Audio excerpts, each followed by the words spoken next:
Oke, Vi. Jadi apa nih yang bisa kita diskusikan hari ini? Sebenarnya mau tanya sih, kalau Hmm, misal kan saya belum ada pengalaman ya untuk di beberapa bidang yang saya mau lamar, saya hmm, mau apply gitu kan. hmm, Yang pertama tuh di keuangan. Saya juga hmm. cuman magang itu 1 bulan, itu pun nggak yang benar-benar magang di keuangannya gitu. Nah, kayak gitu tuh gimana sih caranya biar bisa menunjang gitu di CV, kayak gitu biar bisa lolos at least ini apa administrasinya dulu gitu. Oh, oke. Jadi, sorry, kamu fresh grade bukan ya?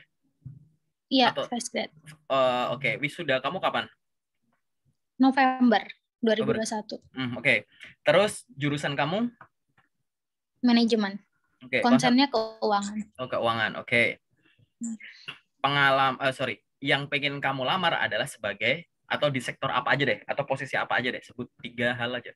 3 posisi yang pengen kamu Jadi lamar dengan ya pengalamanmu ini. pengennya itu di keuangan, yang pasti di staf keuangan, sama yang biasa aku lamar-lamar juga di ini Pak, di customer service kayak gitu-gitu, Oke. di Berarti bidang kan pelayanan. yang kamu lamar ada yang relevan dengan jurusan, ada yang mungkin dalam tanda kutip sedikit tidak relevan ya, kalau dilihat ya, Mm. gitu kan. Mm. Nah, ini aku mesti jelasin dulu gini, terkait dengan bagaimana biar kita bisa lolos di tahap administrasi, tapi aku lihatnya adalah lolos kecocokan gitu ya. Mm. Cocok itu tidak harus, match itu tidak harus yang kasat mata, dalam arti gini, kamu pernah magang jadi staf keuangan, terus daftar sebagai staf keuangan gitu. Ya ini kan jelas match ya, cocok ya gitu. Tapi gimana kalau bidang saya ini, tapi saya pengen mungkin sedikit nge-cross bidang gitu ya. Nah, atau mungkin yang sedikit tidak terlalu relevan, atau kalau sekilas kayaknya nggak nyambung deh. Tapi saya pengen ke sana karena itu adalah bidang yang saya inginkan, kayaknya kan gitu ya. Nah, yang nomor satu adalah gini, untuk administrasi di awal kan akan dicek relevansi, kecocokan antara kualifikasi kandidat, kualifikasimu gitu ya, dengan kualifikasi posisi yang dibuka. Oke, relevansi itu tidak hanya dilihat dari judulnya. Contoh judul tuh gini, posisi yang dibuka finance staff, ya. Terus di sini harus nyari orang yang punya di CV tertulis finance staff, yaitu benar. Tapi bisa nggak cross? Bisa juga, gitu. Sehingga ada beberapa hal yang harus kamu lakukan. Pertama, terhadap CV. Kedua, terhadap loker. Contoh gini, aku jelasin satu-satu. Terhadap CV artinya gini, pastikan setiap informasi penting utama yang kamu miliki sudah dituliskan di CV dengan benar. Dalam arti, misal kamu punya pengalaman kerja, gitu ya. Tidak hanya sekedar nulis pengalaman kerjanya di mana, periode kapan, posisinya sebagai apa.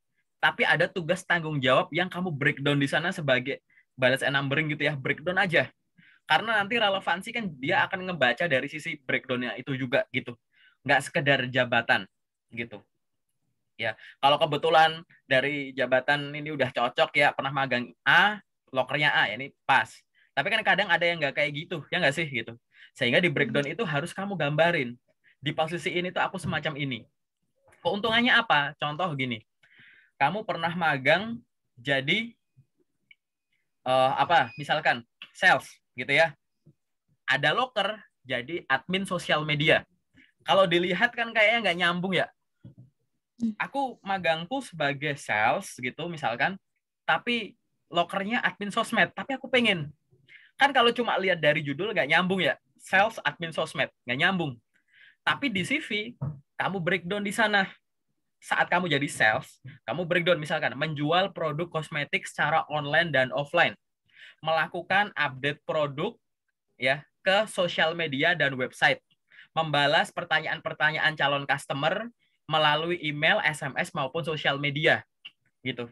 Membuat konten-konten menarik kepada customer.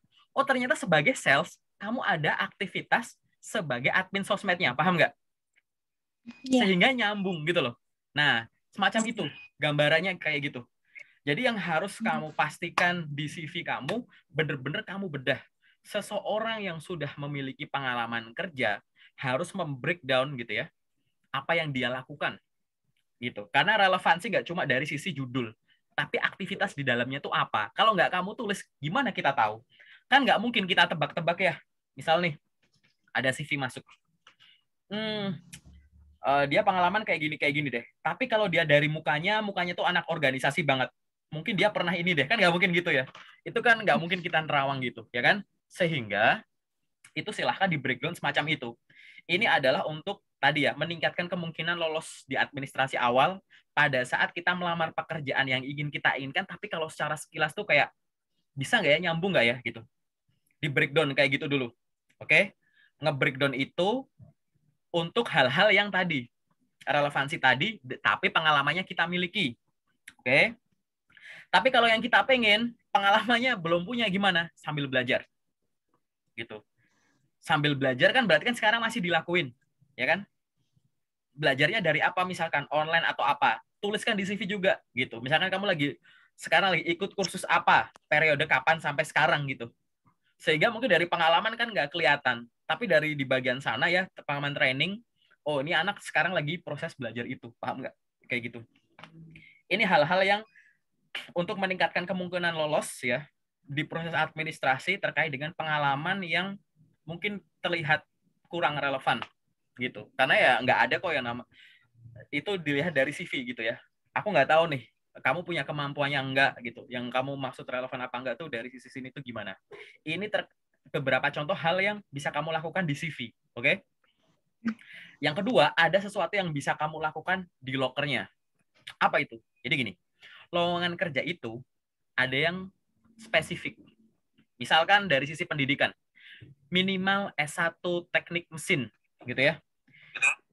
Dan itu sifatnya lokernya tuh spesifik. Artinya itu teknik industri nggak bisa ngelamar, teknik pertanian nggak bisa ngelamar. Pokoknya aku nyarinya teknik mesin, paham ya? Kayak gitu. Jadi ada loker yang spesifik. Butuhkan minimal S1 dokter umum. Itu dokter hewan, dokter gigi itu nggak bisa daftar, gitu ya.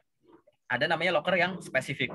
Ada loker yang bahasa aku sedikit longgar. Sedikit longgar itu misalkan dibutuhkan minimal D3 atau S1 jurusan administrasi bisnis, manajemen, apa, atau jurusan lain yang setara gitu. Pernah baca gitu nggak? Ada loker gitu? Ada ya? Gitu. Sehingga ada loker yang sedikit longgar, yang artinya dari beberapa aspek dia bisa ngambil dari orang dengan background tertentu.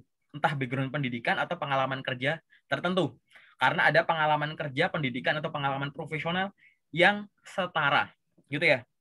Gitu. Tadi ada yang pertama adalah loker spesifik, yang kedua sedikit longgar, ada yang longgar banget nih. Dari sisi pendidikan misalkan, minimal D3 atau S1 semua jurusan gitu.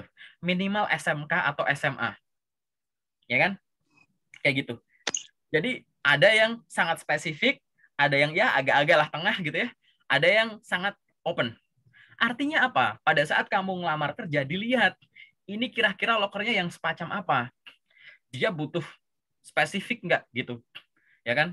Nah tadi kalau kamu ngasih contoh customer service, loker customer service yang sering aku temukan selama sekian tahun ini, kebanyakan dia kalau nggak yang open banget, ya setengah open gitu loh.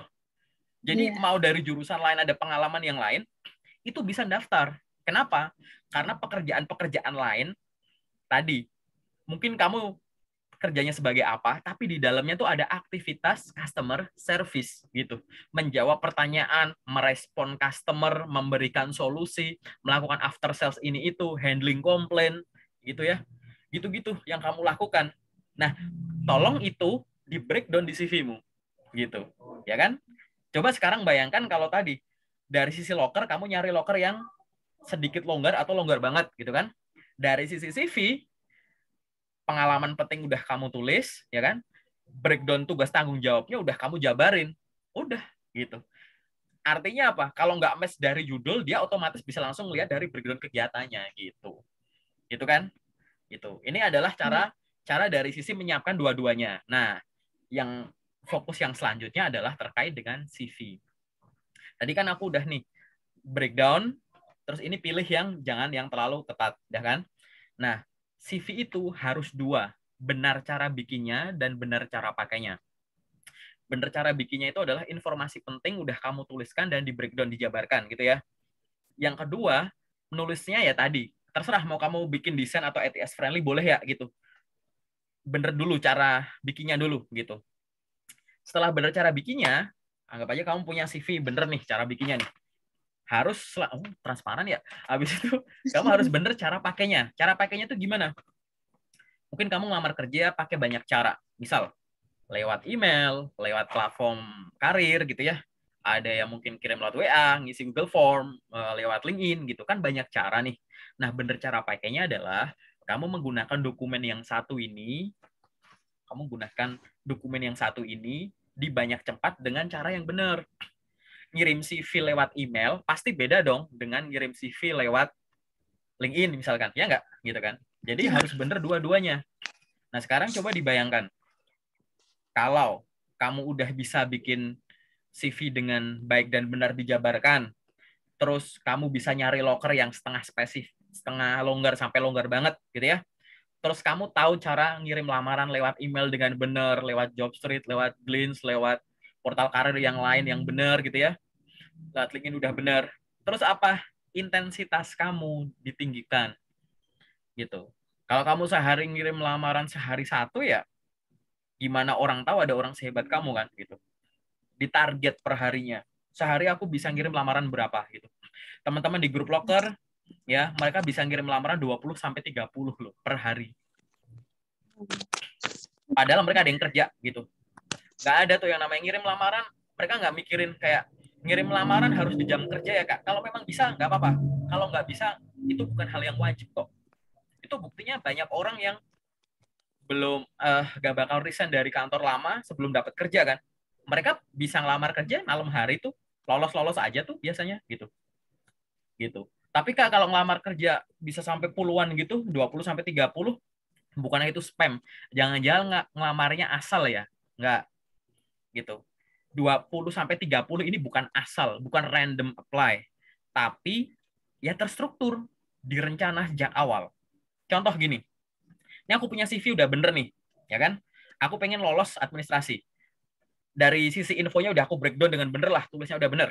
Lokernya aku udah nyari, aku tahu loker yang agak longgar sampai longgar banget tuh biasanya posisi admin, posisi customer service, posisi ini, kamu udah tahu tuh, ya kan?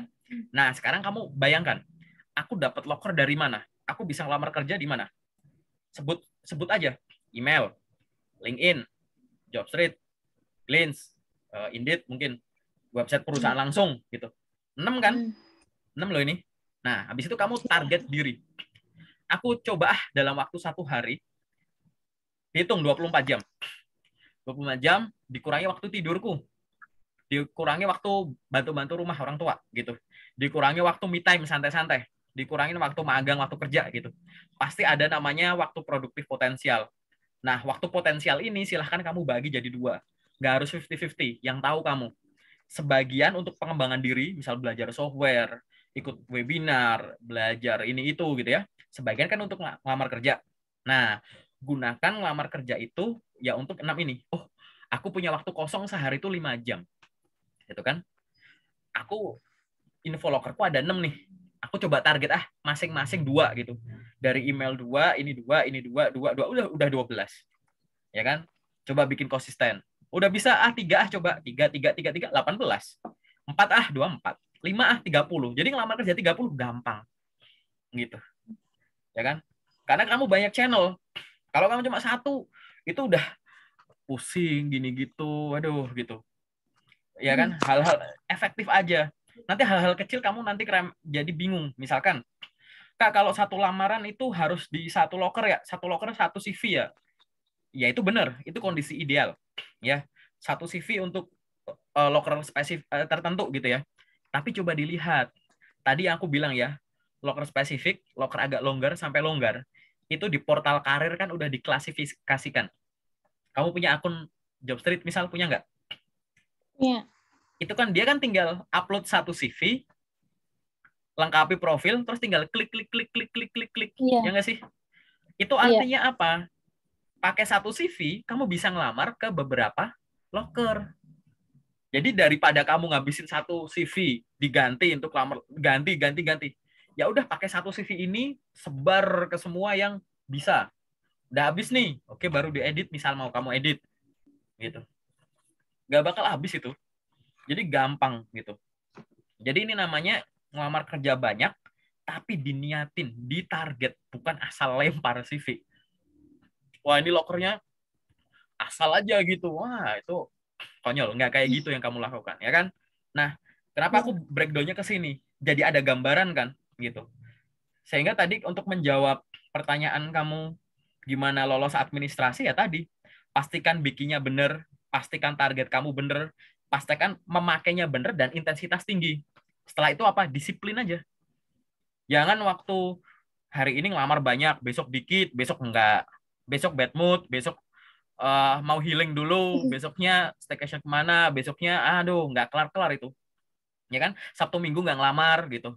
Ya kalau yang udah kerja Sabtu Minggu istirahat, ya udah kamu apply aja gitu. Gitu. Karena kita nggak tahu mana yang nyangkut, ya kan? Gitu. Itu aja sih. Semoga ada gambaran, nanti tinggal ditonton ulang ya yang aku penjelasanku ini kalau terlalu lama ya. Dan dibuktikan ya, jangan langsung dipercaya karena caranya tuh kayak gitu sih. Ada pertanyaan lanjutan nggak? Atau apa yang pengen diskusiin? Nah, tadi kan Bapak bilang ya kalau misal di pelatihan itu bisa di breakdown. Itu emang beneran bisa di breakdown di CV Pak untuk yang kalau misal ikut pelatihan online atau gimana gitu? Ya, tadi ya. Atau cuman dituliskan aja gitu pernah ikut pelatihan apa itu tanpa di breakdown? Ya, jadi gini. Breakdown apa enggak itu sifatnya boleh ya.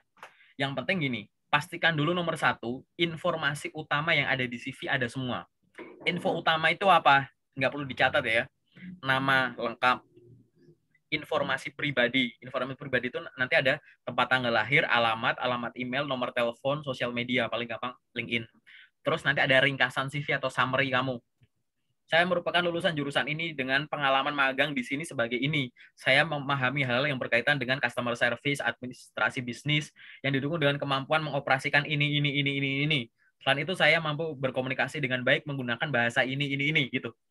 Jadi ada ini ya, nama lengkap, ada informasi pribadi, ada summary CV, ada pengalaman kerja. Pengalaman kerja tuh ya ada nama perusahaannya, timestamp-nya, periodenya kapan, jabatan kamu sebagai apa, dan kamu breakdown gitu. Ngapain aja di sana tanggung jawabnya. Kalau perlu ada prestasi kamu selama di sana gitu.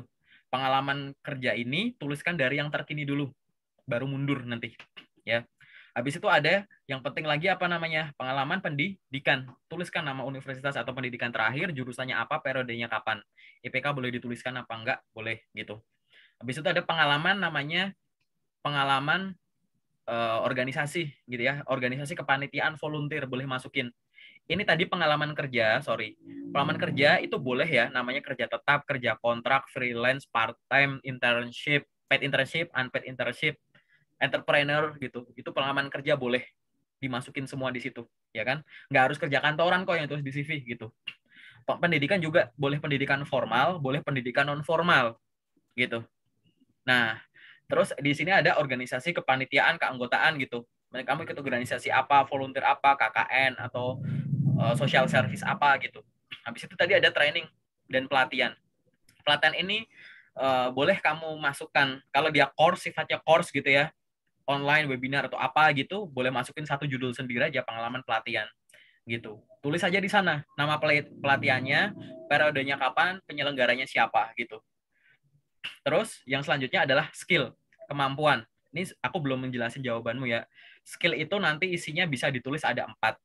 Yang pertama pengetahuan bidang, sektor-sektor apa yang kamu tulis, administrasi, bisnis, sales and marketing gitu-gitu misalkan. Bisa tools gitu. Tools tuh bisa software atau hardware. Software apa yang kamu kuasai, hardware apa yang kamu kuasai, tulis di bagian skills gitu.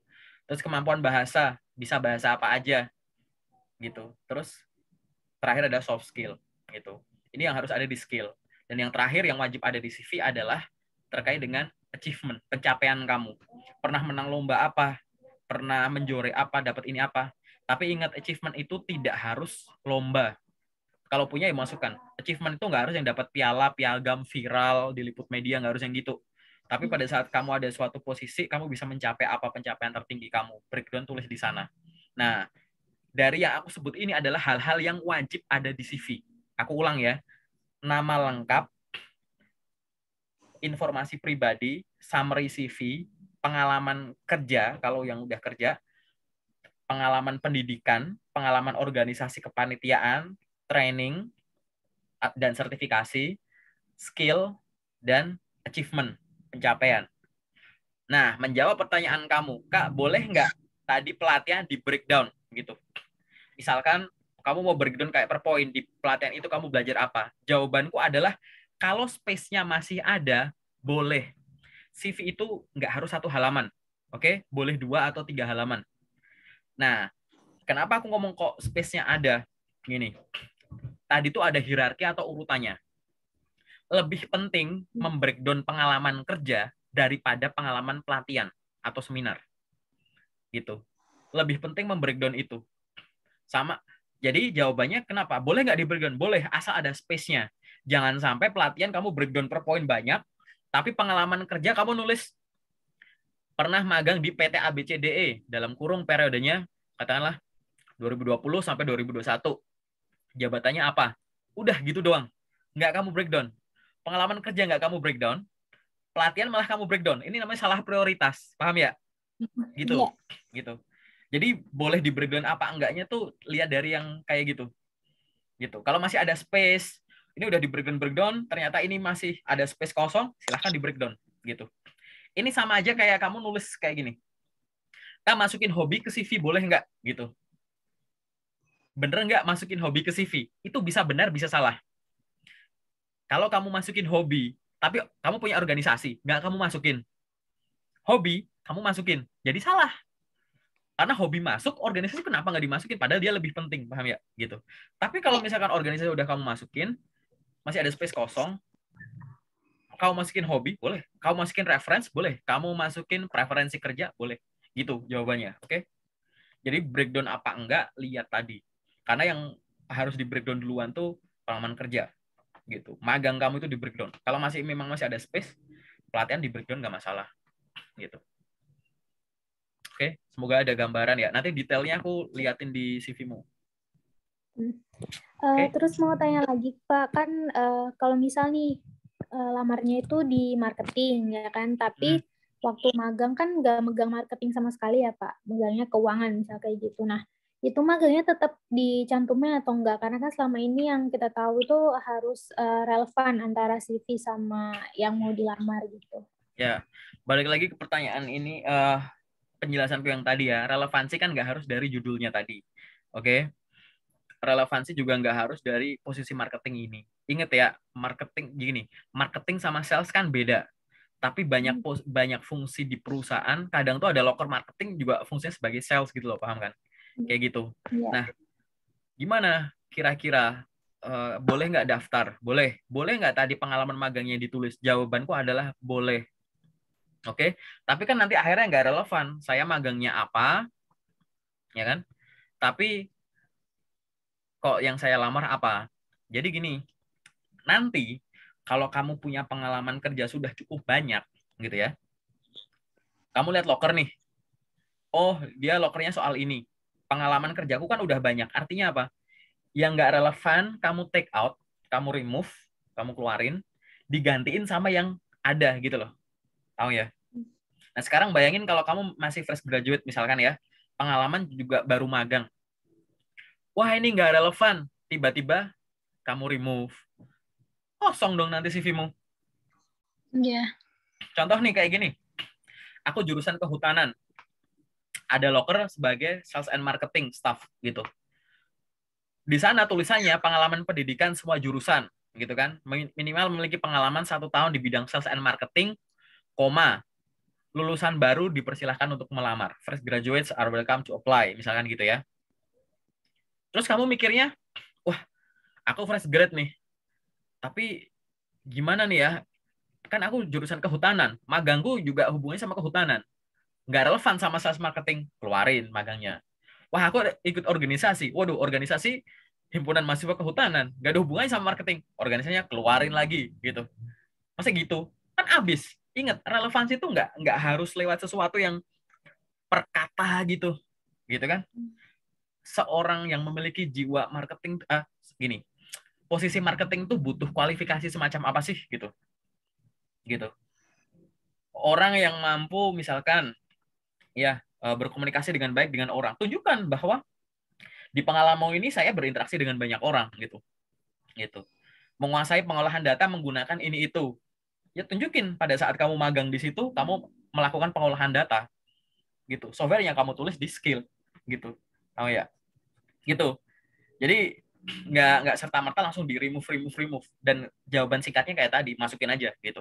Nanti kalau pengalaman kerjamu sudah banyak, kalau ada yang nggak relevan bisa kamu tuker gitu loh. Yang nggak relevan dikeluarin, yang relevan dimasukin, ada penggantinya. Jangan sampai CV itu kosong. Kamu tidak akan dinilai berdasarkan apa yang tidak kamu tulis di awal ya, untuk screening awal ya gitu. Itu mendingin ditulis dulu gitu ya. Gitu. Baik. Saranku gitu ya. Gitu. Ini beda ya konteksnya, kalau fresh grade pengalaman kerja dikit sama udah banyak tuh nanti konteksnya beda. Nanti kita obrolin di sesi detail. Ada lagi pertanyaan mungkin yang general? Terus mau ini juga Pak, tanya masalah kayak misal membangun portofolio itu gimana ya Pak? Maksudnya portofolionya itu harus yang seperti apa gitu? Kalau Jadi misal di bidang digital marketing gitu kan, itu harus punya portofolio. Nah itu seperti apa gitu portofolionya? Apakah kayak misal kita habis magang jadi digital marketing gitu kan? Terus habis itu kan dikasih tugas-tugas tuh di situ. Nah, itu kan udah kita breakdown di CV gitu. Jadi portofolionya itu sebenarnya seperti apa gitu. CV itu menuliskan ya histori urutan pengalaman kerja profesional atau kehidupan profesionalmu lah ya, gitu. Portofolio itu kumpulan hasil karya, gitu. Bukti-bukti karyamu, bukti-bukti dokumentasi momennya, bukti dokumentasi karyamu, gitu. Misal, kamu pernah magang di bagian digital marketing, ya kan? Di perusahaan apa, ini apa. Di CV kan kamu tulis per poinnya tugasnya, gitu ya, gitu. Membuat editorial plan dengan konten harian untuk 5 sosial media, dalam kurung misalkan Instagram, Facebook, TikTok, bla bla bla bla, gitu kan.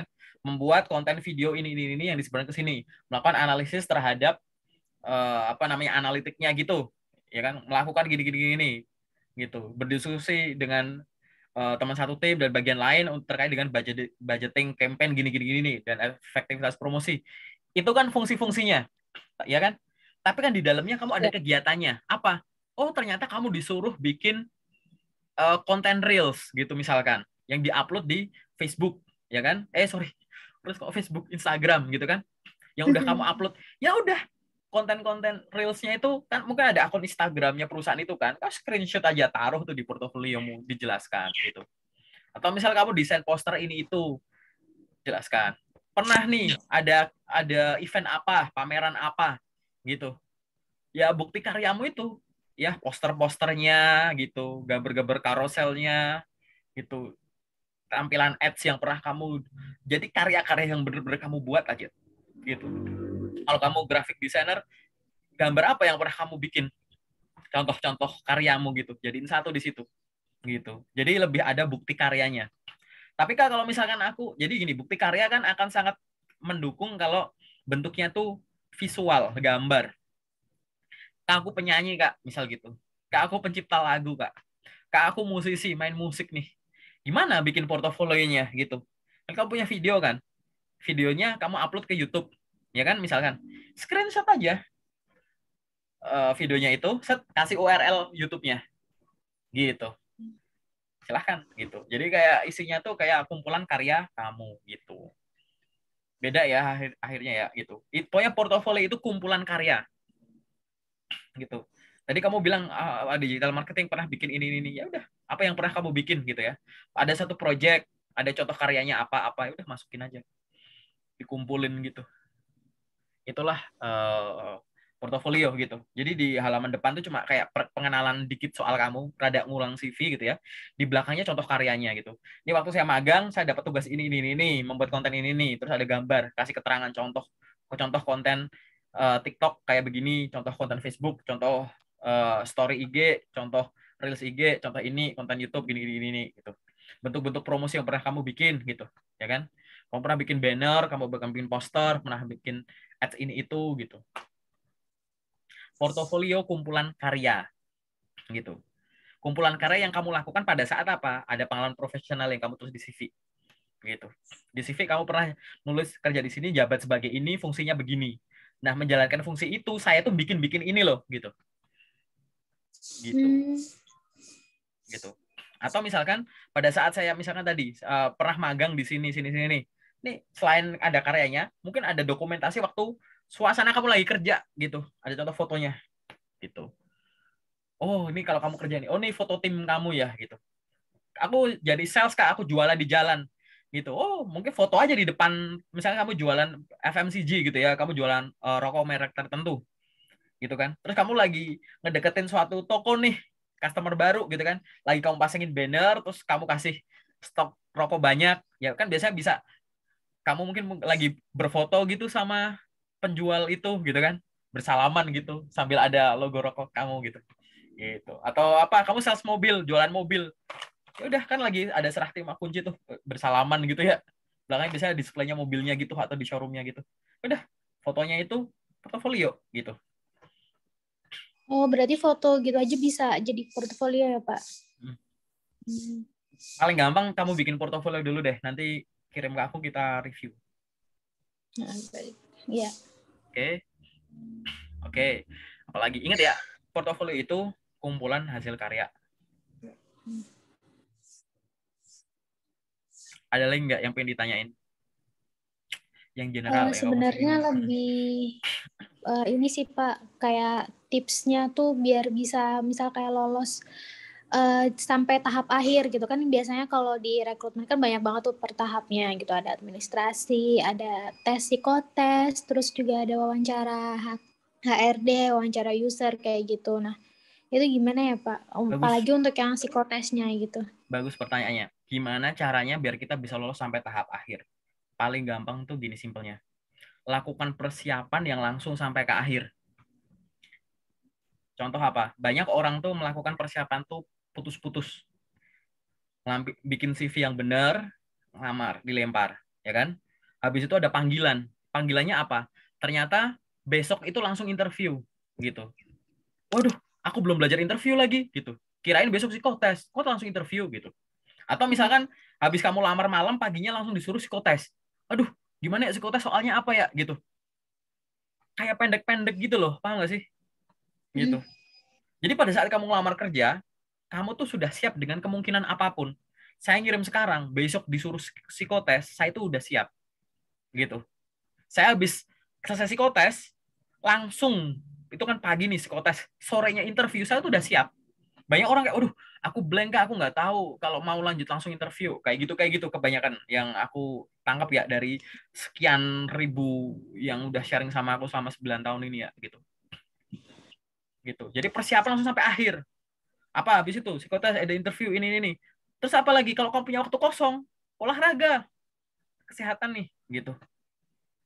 Jangan Kang, aku nggak ada temennya, Kang, aku nggak ada ini, ya elah gitu. Emang kamu cek kesehatan kamu sama teman kamu gitu waktu masuk kerja gitu kan, enggak gitu, ya kan, gitu. Jadi persiapan nomor satu tuh persiapkan sampai akhir, persiapan sampai akhir, gitu. Itu yang harus kamu lakukan. Kan bisa sambil tadi ya, kamu punya waktu efektif, ada yang untuk apply job, ada yang untuk belajar, gitu kan. Ya belajar ini ya belajar tadi.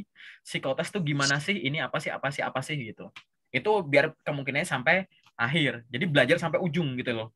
Jangan, waduh seminggu lagi aku mau tes kesehatan. Sekarang puasa, besok jogging, besok renang, gitu kan, besok tinju gitu-gitu. Nggak gitu. Ya.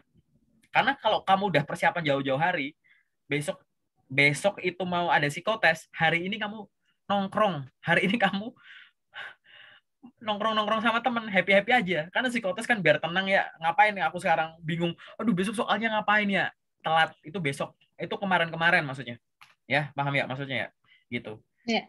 Nah tadi terkait dengan apa pertanyaan kamu psikotes ya, biar kita gampang lolos psikotes itu nomor satu adalah latihan soal. Banyak perusahaan psikotes itu adalah metode seleksi, oke.